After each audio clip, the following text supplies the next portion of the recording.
Bro kabaddi season 11 தான் நம்ம தமிழக last team Jaipur pink panthers டீமுக்கு அகேன்ஸ்ட் அந்த மேட்சை தோத்துட்டாங்க. என்ன சொல்கிறதுன்னு தெரில. என்ன எத்தனை நாட்கள் எதையே சொல்கிறதுன்னு தெரியல. ரொம்ப கேவலமாக ப்ளே பண்ணிட்டு இருக்காங்க தமிழக லாஸ்ட் டீமோட ரைடிங் யூனிட். டிஃபென்ஸாவது இதில் நல்லா பண்ணிட்டு இருக்காங்க. இந்த சீசனோட பெஸ்ட் டிஃபென்டிவ் யூனிட்டாக நம்ம தமிழக லாஸ்ட் டீம் தான் இருக்காங்க. இப்போதைக்கு இந்த சீசனோட ரொம்ப மோசமான ரைடிங் யூனிட்டை வச்சிருக்கக்கூடிய டீமாக தமிழக லாஸ்ட் டீம் இருக்காங்க. இந்த சீசனுக்கு முன்னாடி இதுதான் பெஸ்ட்டான ரைடிங் யூனிட்டாக இருந்தது. சச்சின், நரேந்தர், சந்திரரஞ்சித், மாசானமுத்து, மொயின் சஃபாகி, விஷால் சகல்னு சொல்லிட்டு பக்காவான பிளேயர்ஸ்லாம் வச்சு நம்பர் 1 டீமாக இருப்பாங்க அப்படிங்கிற மாதிரி எதிர்பார்த்தோம். பட் இப்போ எப்படி இருக்காங்கன்னா ரொம்ப மோசமான ரைடிங் யூனிட் டீமாக தமிழக லாஸ்ட் டீம் இருக்காங்க. அண்ட் அதுதான் தமிழக லாஸ்ட் டீம் இந்த சீசன் பிளே ஆஃப்க்கு போகாமல் இருப்பதற்கான காரணமும் அண்ட் இந்த மேட்சை நம்ம தோற்றதுக்கான ரீசனும் இதுதாங்க. முதல் 30 நிமிஷத்தில் வெறும் 4 பாயிண்டை மட்டும் எடுத்திருக்காங்க. அண்ட் இந்த மேட்ச் ஃபுல்லாக ஒட்டு மொத்தமாக வெறும் 7 ரைட் பாயிண்ட் மட்டும்தான் நம்ம தமிழக லாஸ்ட் டீம் கிட்ட இருந்து வந்திருக்கு.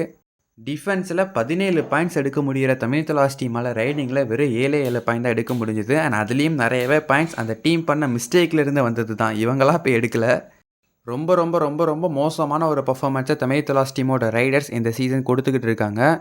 இதுக்கு முன்னாடிலாம் எல்லா சீசனுமே தமிழக லாஸ்ட் டீமுக்கு அந்த டிஃபென்ஸில் தான் பிரச்சனை இருக்கும். ரைடிங்கில் என்னத்தையாவது ஒன்று பண்ணி எப்படியாவது பாயிண்ட் எடுத்துருவாங்க. Season 10 and season 9 Narender gondola நல்லாவே ப்ளே பண்ணார். Season 8 Manjeet and Ajinkya power சூப்பராக ப்ளே பண்ணாங்க. அண்ட் சீசன் 7 ராகுல் சௌத்ரி அண்ட் நம்ம அஜித் குமார் நல்லாவே ப்ளே பண்ணாங்க. Season 6 and season 5 Ajay Thakur நல்லா பண்ணாங்க. யாரோ ஒருத்தர் அங்கே லீட் பண்ணி நல்லாவே எடுத்துகிட்டு போயிருக்காங்க ரைடிங் யூனிட்டை. பட் இந்த சீசன் அங்கே யாருமே இல்லை அப்படிங்கிறத ஒரு உண்மை. மொயின் சஃபாகி ஓரளவுக்கு விளையாடுறாரு.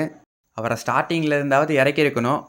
நரேந்தர் கண்டோலா இன்ஜுரி ஆனதுக்கப்புறம் தான் அவர் பயங்கரமாக ப்ளே பண்ண ஆரம்பித்தார். நான் அப்போ தான் அவருக்கு அதிகமான சான்ஸே கிடைக்க ஆரம்பிச்சிது. என்னதான் சச்சின் அண்ட் நரேந்தர் சொதப்புனாலுமே திரும்ப அவங்க பக்கமே போயிட்டு இருந்தாங்க தமிழக லாஸ்ட் டீம். இப்படி எந்த சீசனும் இல்லாமல் இந்த சீசன் ரொம்பவே மோசமான ஒரு பர்ஃபார்மன்ஸை நம்ம டீமோட ரைடர்ஸ் கொடுத்துக்கிட்டு இருக்காங்க. அண்ட் அதனால தான் இந்த சீசன் நம்ம டீமால் பிளே ஆஃப்ஸுக்கும் போக முடியல. இந்த மேட்ச் நமக்கு ஆறுதலாக இருந்த ஒரே ஒரு விஷயம் அந்த டிஃபென்ஸ் தான். டிஃபென்ஸ்லேயும் ஃபஸ்ட் ஹாஃபில் அப்பப்போ மிஸ்டேக் வந்துக்கிட்டு தான் இருந்தது. பட் அதெல்லாம் சகஜம்தான். இந்த மேட்ச்சில் ஒட்டு மொத்தமாக 17 டேக்கிள் பாயிண்ட் எடுத்திருந்தாங்க. அதுலேயும் இந்த நிதேஷ்குமார் இருக்கார். மனுஷன் என்னமா ப்ளே பண்ணுறாருங்க. இந்த மேட்ச்சில் கொஞ்ச நேரத்துலேயே நம்ம சாகில் குலியாவை இறக்கிட்டு வந்து அந்த லெஃப்ட்டுக்கான பொசிஷனில் ப்ளே பண்ண வச்சுட்டாங்க. நிதேஷ்குமார் இன் பொசிஷன்லேயும் கவர் பொசிஷன்லேயும் அந்த ரைட் கவர் பொசிஷன்லையும் சேஞ்ச் பண்ணி ஒவ்வொரு பொசிஷனுக்காக மாறி தான் ப்ளே பண்ணிகிட்டு இருந்தார். பட் அப்படி இருந்தும் இந்த மேட்ச்சில் 7 டேக்கிள் பாயிண்ட்ஸ் எடுத்திருக்காரு நிதேஷ்குமார். மனுஷன் இந்த மேட்ச்சில் பிரித்து தள்ளிட்டாருங்க. அண்ட் அதே மாதிரி சாகில் குலியாமே லேட்டாக தான் வந்தார். 2 பாயிண்ட் எடுத்திருந்தார். ஒரு சூப்பர் டேக்கிள் பயங்கரமாக பண்ணாங்க. இந்த 2 பேருமே சேர்ந்து ஒரு 2 சூப்பர் டேக்கிள் பண்ணியிருப்பாங்க. அதெல்லாம் வெறித்தனம். ஃபஸ்ட்டு டேக்கில் நிதேஷ்குமார் எடுத்திருப்பார். அடுத்து நம்ம சாகில் குலி எடுத்திருப்பாங்க. அது 2மே பக்காவாக இருந்தது. அண்ட் அதே மாதிரி அபிஷேக்குமே அந்த மேட்ச்சில் கிடைச்ச ஒரு சில வாய்ப்பை நல்லாவே யூஸ் பண்ணிக்கிட்டாரு. சின்ன பாயிண்ட்ஸை விட்டு கொடுத்தாலுமே அவர் எடுத்த டேக்கிள் பாயிண்ட்ஸ் எல்லாமே பிரமாதமாக இருந்தது. செகண்ட் ஹாஃப்லலாம் பஸ்தாமியை தூக்கி வெளியே உட்கார வச்சுட்டு ஹிமான்ஷு யாதவ் அந்த ரைட்கான பொசிஷனில் இறக்கி விட்டாங்க.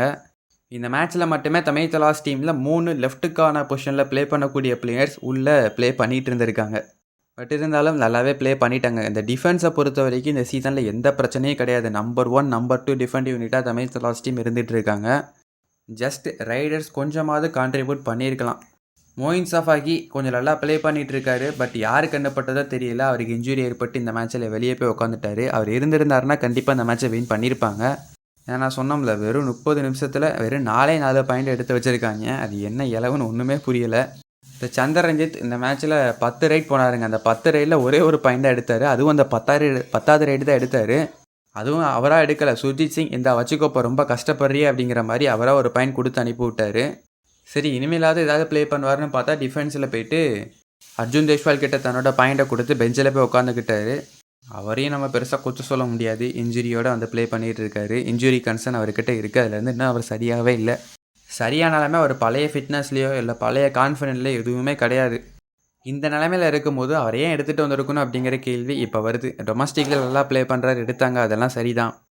பட் இவ்வளோக்குள்ளே ஒரு இன்ஜுரி ப்ராப்ளம்ஸ், அந்த ஸ்பீட் அப்படிங்கிறது அவர்கிட்ட சுத்தமாக கிடையாது. அந்த ஒரு கான்ஃபிடென்ட் இல்லை, எதுவுமே இல்லை. அப்படிங்கிறப்ப ஏன் கஷ்டப்பட்டு அவரை இறக்கி அவரையும் கான்ஃபிடென்ட் இறக்கிட்டு அவராலையும் பர்ஃபார்ம் பண்ண முடியாமல் கஷ்டப்பட்டுக்கிட்டு டீமையும் கஷ்டப்பட வச்சுக்கிட்டு இது எல்லாருக்குமே ஒரு பிரச்சனை தான். அவர் பாட்டுக்கு நல்லா விளையாண்டுட்டு இருந்தார், நல்ல ஒரு பேர் எடுத்தார். இன்ஜுரி ஆனாலுமே அவர் பேரை கெடுக்கிற மாதிரி எதுவுமே பண்ணலை. பட் இப்போ வந்து அவரோட நேமை தான் இங்கே கெடுத்துக்கிட்டு இருக்காங்க. ரஞ்சித் அண்ணாவை இப்போ புதுசாக பார்க்குறவன் என்னடா ரைடர் அப்படிங்கிற மாதிரி கேட்பாங்க அவரை பற்றி தெரியாமல். ஸோ அவரோட ரேஞ்சை தான் அது கேவலப்படுத்திக்கிட்டு இருக்குது அப்படிங்கிறது ஒரு உண்மை. ஸோ நான் என்னத்தை பேச போகிறேன், என்னத்தை சொல்ல போகிறேன்னு ஒன்றுமே தெரியலை. வைத்தறிச்சலில் இருக்கேன். உங்கள் ஒப்பீனியன் என்ன? என்னால் மற்றவங்க சொல்கிற மாதிரிலாம் அவ்வளோ ஈஸியெல்லாம் விட்டு கொடுத்துட்டு போயிட முடியாது.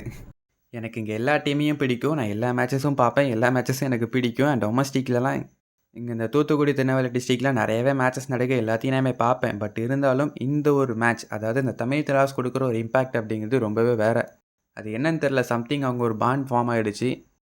சீசன் 3, சீசன் 4 அந்த சமயத்துலேருந்து ப்ரோ கபடி லீக் பார்த்துக்கிட்டு இருந்தேன். அப்போ எனக்கு ஒரு ஏக்கம் இருந்தது, நம்ம டீமை பேஸ் பண்ணி ஒரு டீம் இருக்காதா? கபடி இங்கே தானே உருவாச்சு, ஏன் நமக்கு ஒரு டீம் கிடையாது? சிஎஸ்கேலாம் அங்கே எத்தனை கப் அடிச்சுக்கிட்டு இருக்காங்க, நல்லா தானே ப்ளே பண்ணுறாங்க, இங்கே மட்டும் ஏன் டீம் கிடையாது? அப்படிங்கிற ஒரு ஆதங்கம் நம்ம மனசில் இருந்துக்கிட்டே இருந்தது. தான் எல்லாருக்கும் அது இருந்திருக்கும். சீசன் 5ல் நம்ம தமிழ் தலாஸ் டீம் எடுத்துகிட்டு வந்தாங்க. அதுவே எல்லாருக்கும் ஒரு மிகப்பெரிய ஹாப்பியான ஒரு விஷயமா இருந்தது. ரொம்பவே கஷ்டப்பட்டு ஏக்கமான ஒரு சமயத்துலேருந்து நமக்கு கிடைச்ச ஒரு டீம் இப்படி மோசமாக ப்ளே பண்ணுறப்ப நமக்கு வருத்தமாக தான் இருக்கும். இப்போ மெச்சூரிட்டி லெவல் எல்லாமே வந்துடுச்சு. அப்போ சின்ன பையன் அழுதுகிட்டு இருப்போம். பட் இப்போ 7 கழுத வயசாகுது, இன்னமும் அழுகுறோன்னா அந்த எமோஷன் அப்படி நம்மக்கிட்ட பாண்டாக இருக்குது. அது என்னன்னு தெரிலங்க. நான் ஃபுட்பால், கிரிக்கெட்லாம் பார்த்துட்டு தான் இருப்பேன். பட் அதுலேயும் நான் சிஎஸ்கேலாம் இதுக்கு முன்னாடி நான் பார்த்துட்டு இருக்கேன். பட் அங்கெல்லாம் தோத்தா ஒரு ஸ்போர்ட்டிவாக எடுத்துகிட்டு போக தோணுது. பட் இங்கே என்னன்னு தெரில, அது தமிழ் தலாஸ் டீம்னு மட்டும் கிடையாது, இந்தியன் டீமாக இருந்தாலும் இங்கே எமோஷன் அப்படிங்கிறது இன்னுமே ரொம்ப அதிகமாக இருக்குது. அண்ட் அதே மாதிரி சின்ன சின்ன மேட்சஸ், ஸ்கூல் காலேஜில் விளையாடக்கூடிய மேட்ச் அண்ட் நம்ம டோர்னமெண்ட்டில் பார்க்குற மேட்சஸில் இருந்துமே அந்த எமோஷன் அப்படிங்கிறது இன்னுமே ரொம்ப கனெக்ட் ஆகுது. ஸோ அதனால் இந்த தோல்விகள் அப்படிங்கிறது கொஞ்சம் வருத்தமாக தான் இருக்கும். அதனால தான் நாங்கள் பேசிக்கிட்டு இருக்கேன். விருப்பம் இருக்கிறவங்க கேளுங்க. இல்லை நீ பேசுகிறது ரொம்பவே டீமோட்டிவேட்டாக இருக்குது, நாங்களே வயித்தெரிச்சலில் இருக்கோம், இதில் நீ வேற பேசி வயித்தெரிச்சல் ஏற்றாத அப்படிங்கிற மாதிரிலாம் சொல்லுவீங்க. பட் எனக்கு தோணதை சொல்கிறேன், கரெக்டாக தப்பாலாம் தெரியல. அடுத்ததாக ஒரு பக்காவான வீடியோவோட நாளைக்கு வரேன். ஒரு சம்பவம் காத்துக்கிட்டு இருக்குது.